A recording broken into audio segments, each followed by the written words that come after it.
Tansei, I'm Kristanachkate. Welcome to APTN National News. Thank you for joining us. We begin with the parents of Ashlee Shingoose as the news of identifying Mashkode Bijikikwe continues to travel across Turtle Island. They spoke in front of the media on Thursday for the first time, along with the Assembly of First Nations and the Assembly of Manitoba Chiefs. With more, here's APTN's TR Wheatley and a warning. Some of the details in this story may be difficult to hear.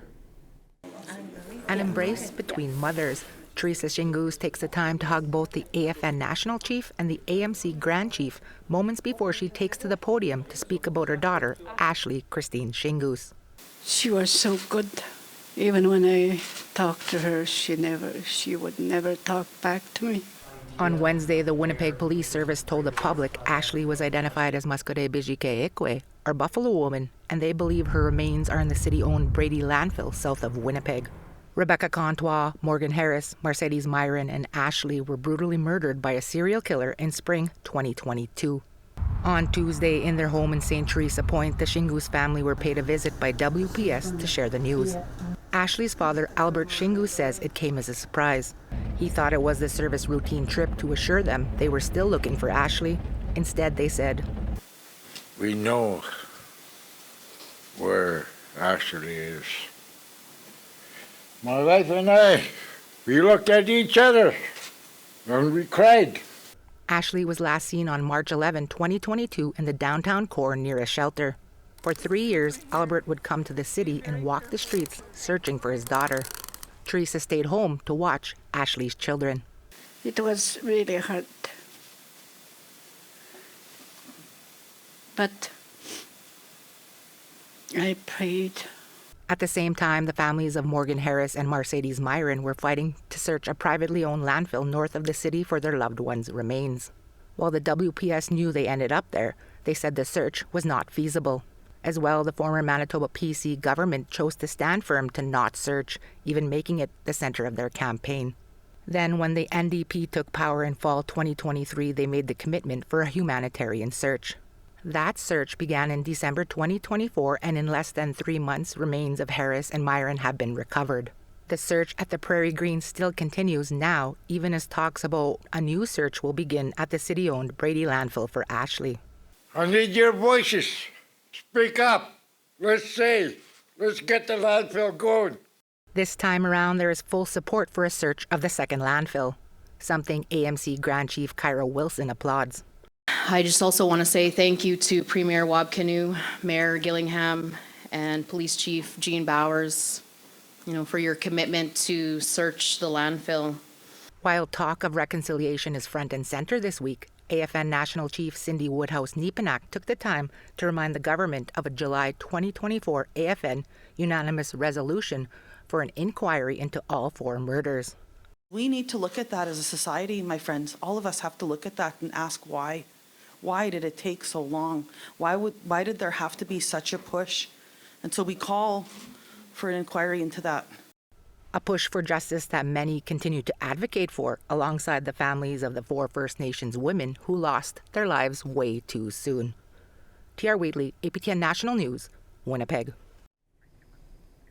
And you can read more about that story by going over to our website at www.aptnnews.ca, where our web reporter Kathleen Martins has more details. And if you are affected by these stories, supports are always available 24/7 through the MMIWG support line.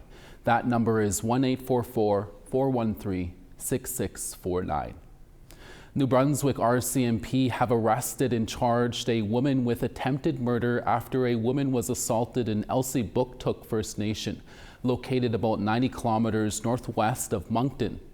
Last Saturday on March 22nd at around 1:45 a.m., New Brunswick RCMP received a report that a 20-year-old woman had been injured following an assault in a home on Hill Street in Elsie Booktook First Nation. The woman was treated by EMS before she was taken to hospital with serious life-threatening injuries. Police obtained a search warrant at the Hill Street residence, and shortly after, 40-year-old Sheena Clare from Elsie Booktook was arrested without incident. She made her first court appearance in Moncton earlier this week and was charged with attempted murder. Claire remains in custody and will make her next court appearance on April 1st for a bail hearing. It has been 2 years since Aaron Gamble's body was found in a dumpster in Saskatoon, and his family is still left without answers and who is responsible. Saskatoon police have described the 54-year-old's death as suspicious and believe foul play may be involved. Video of 3 possible suspects have also been released. CTV's Stacey Hine reports.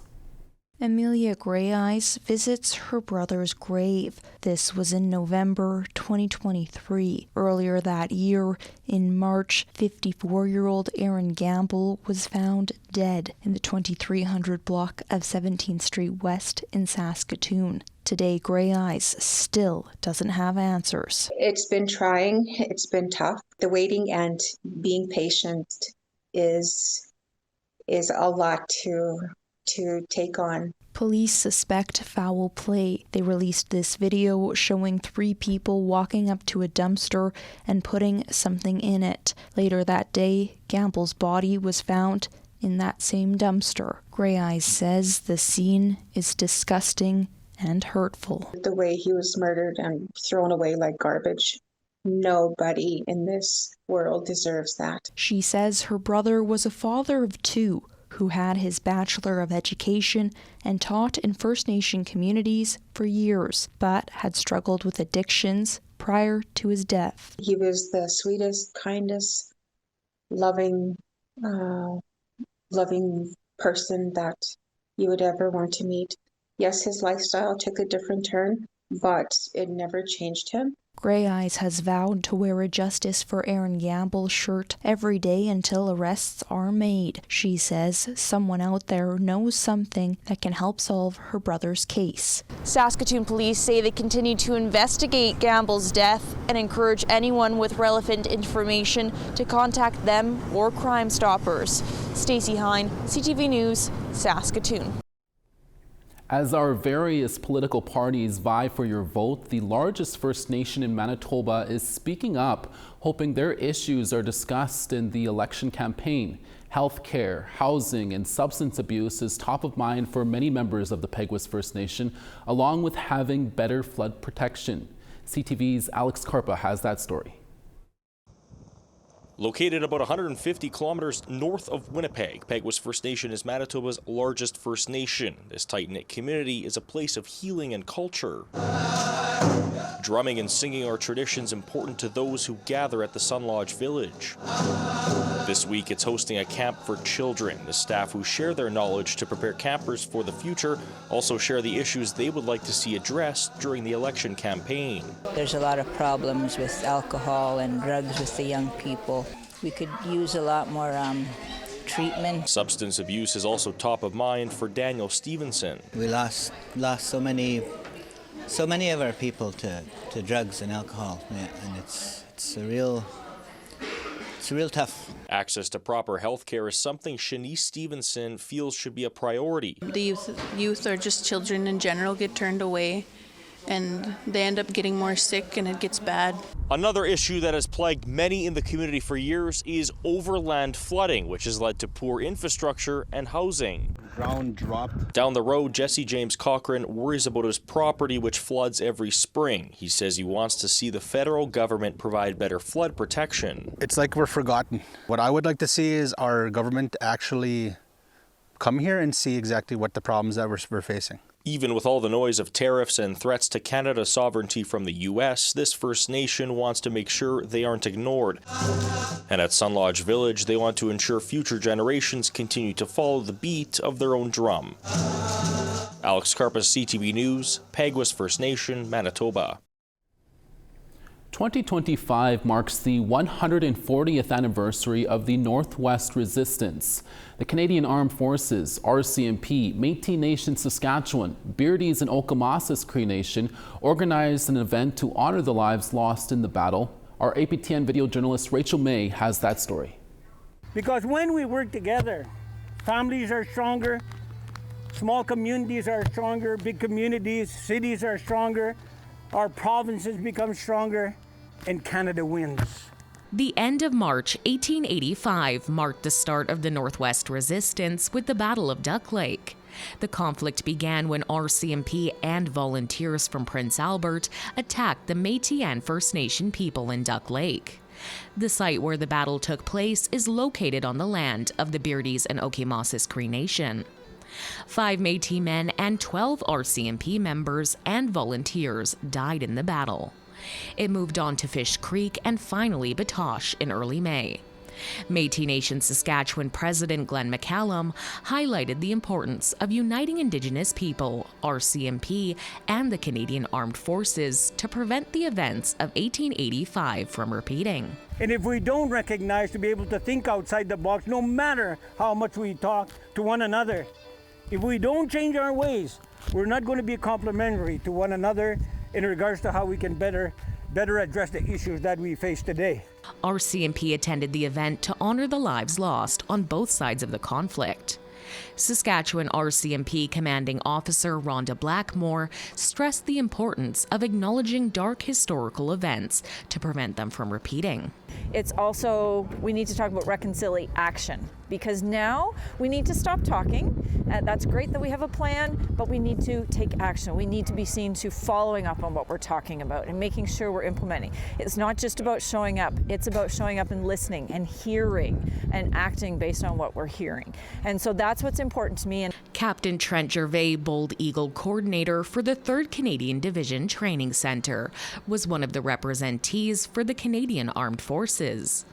Gervais said that being at a historical site, sharing stories from all sides of the conflict, and coming together to promote a future of cooperation between Indigenous people, RCMP, and the armed forces is a true act of reconciliation. This is the actual site where the battle took place 140 years ago today.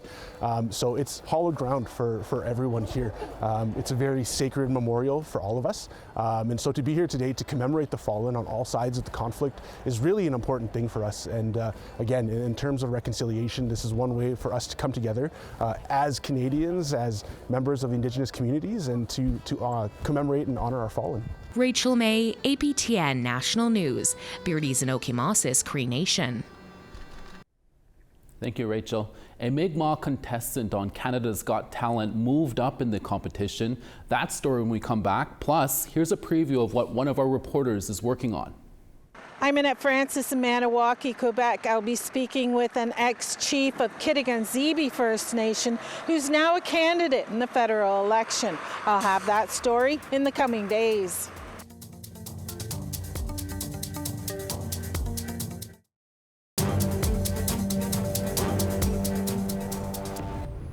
Welcome back. Mi'kmaq musician Dee Dee Austin is raising awareness about residential schools by performing her song called Buried Truth. Austin took her song to the national stage on Canada's Got Talent, which resulted in a gold buzzer from Howie Mandel. APTN's Angel Moore reports. Forget the language our parents taught us. That is Dee Dee Austin's 2022 video, Buried Truth. It is an emotional song about residential schools. And I took that opportunity to, create a song that didn't beat around the bush. I wanted it to be very straightforward, and I wanted it to tell a very direct story and just share the experiences that everyone was put through in the Indian residential school system. Austin wrote and composed the song, inspired by the suspected 215 unmarked graves found at the site of the former residential school in Kamloops, and her great-grandmother's experience at the Shubenacadie Indian Residential School in Nova Scotia. Austin is 19 years old and from the Abequet First Nation on Prince Edward Island. They scrubbed our skin with a wire brush. She performed Buried Truth on Canada's Got Talent, getting the gold buzzer from Howie Mandel. That sends her directly to the semifinals with a $25,000 prize. The golden buzzer wasn't even in my brain. When I got the opportunity to perform on Canada's Got Talent, I really took the opportunity to use the national platform to amplify not only my voice, but the voice of my people and the voices of those who didn't make it home. I was trying to, just be a voice and try and amplify our story as Indigenous people. Austin began writing and composing music when she was 11 years old. She has performed across the country and won 19 awards and nominations. With 2 albums and a third soon to be released, she hopes to inspire young people to follow their dreams. I was bullied pretty much my whole life, and I pretty much got to the point where I was like, okay, this is probably not the right thing for me. And then I turned it into a motivation, and I created something for myself. And I just want everyone to know that everything is possible and you can do it. The Golden Buzzer fast tracks Austin to the semifinals, where the winner receives $1 million. Angel Moore, APTN National News, Jabutuk, also known as Halifax. Thank you, Angel. We are seeing an increase of representation for Indigenous artists across all categories at the Juno Awards, proving that Indigenous is not a genre and the range of talent in our communities deserves proper recognition.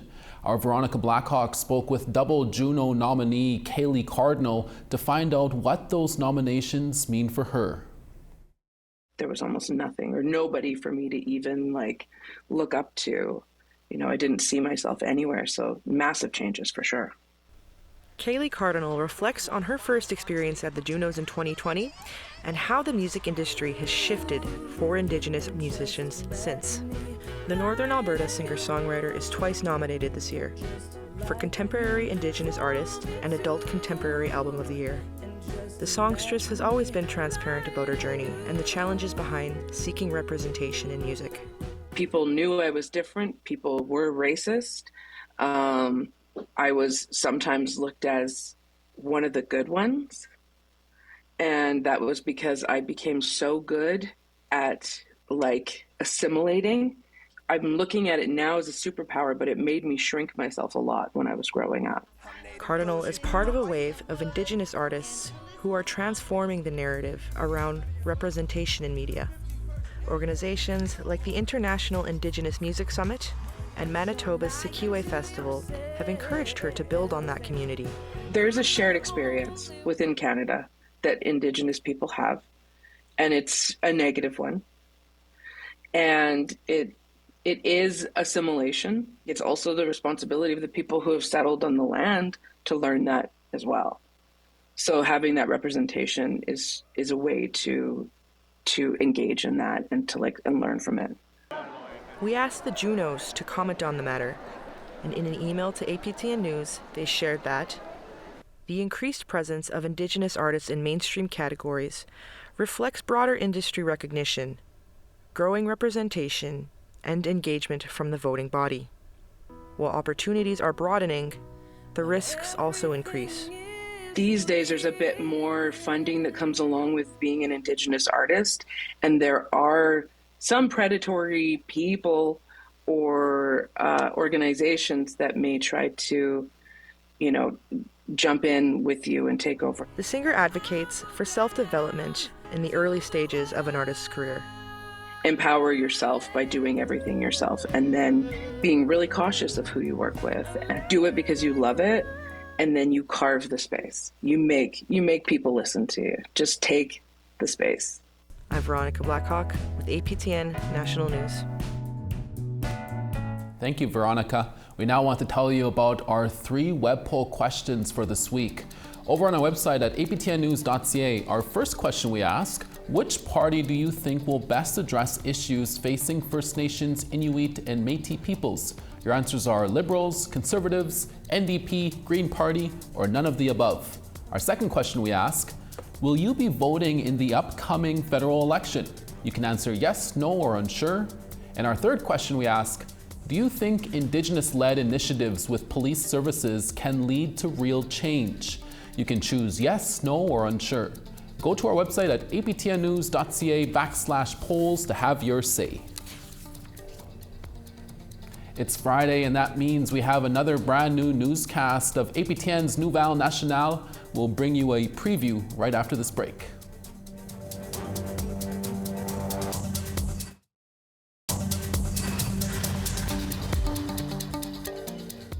Starting on the East St. John 0, Charlottetown 3. Inujuak -16, the Grand River -17. -9 in Saguenay, Quebec City -4. London 3, Toronto 3. Thunder Bay -2, Elliott Lake -4. Norway House -12, God's Lake -15 and sun. Winnipeg -4, Princess Harbor -8. Swift Current -6, Regina -7. -25 in Stony Rapids, Buffalo Narrows -18. Sunny in Fort Chippewa at -8, Peace River -3. Medicine Hat 2, Red Deer -4. 10 in Vancouver and rain, Campbell River 10. Prince Rupert 13, Prince George 3. Watson Lake -2, Dawson 0. -14 in Wati, Yellowknife -14. Sax Harbor -21, Polituck -21. -25 in Baker Lake, Cambridge Bay -29. And Iqaluit -16, Arctic Bay -25.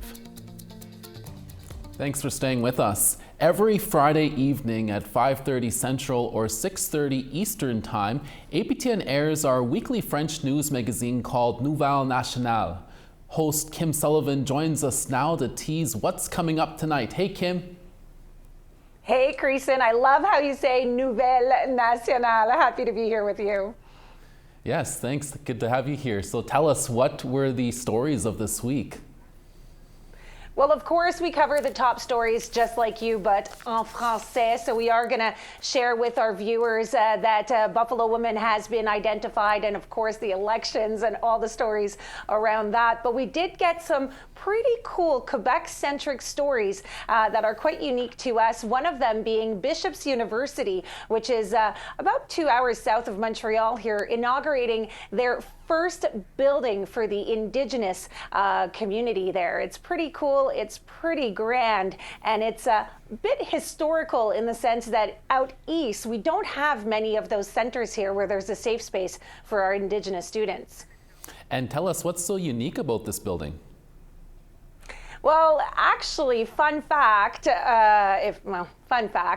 I'll put air quotes, is that this building used to be where they trained the clergy. So the university kind of sees this as their way of saying, maybe we had a hand in what happened with residential schooling. So reconciliation, full blown here, where they take this building, fully renovated, and make it something positive for the Indigenous community. You also got to meet a music icon. We got about 25 seconds left. Yes, he was a part of the popular music duo Casting, one of the most significant musical groups in First Nations history. Last night was an homage to him here in Montreal. So many artists, Juno-nominated artists, sang his music in Innu. It was priceless, and that's going to be on our show. That's so exciting. Thank you so much, Kim, for that.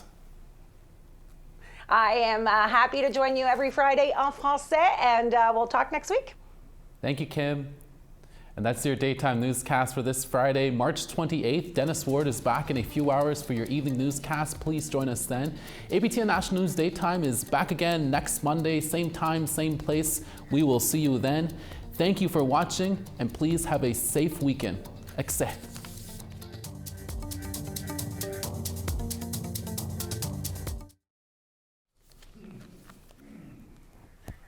Thank you, Kim. Was that? I was going to say I didn't know how to end it. Was that okay? No, that was fine. Yeah, okay. It ended greatly. Okay. Yeah, it ended great. I'm like, oh, something great. And I was like, oh, residential schooling, not that great. It's okay. All good. All good. We'll talk next week. Okay, we'll chat again. Thanks, Kim. Have a good weekend. Bye.